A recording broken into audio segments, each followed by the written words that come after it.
What's up guys, you are watching next episode of FASTORIES and today I am going to create bank account here in Japan.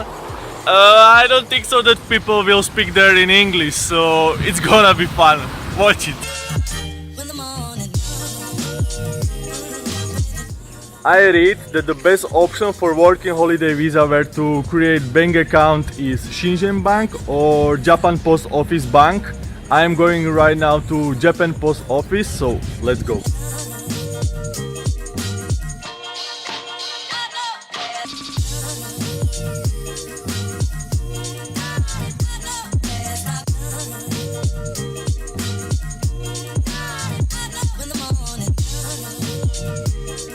Done.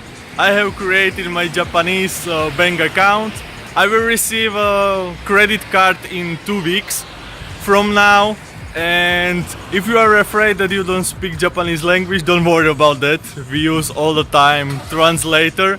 It was super fun. It took like 1 hour, but I made it, so you can also. And the 3 things what you need to bring, it's your passport, residential card and contract from your job. These 3 things is mandatory.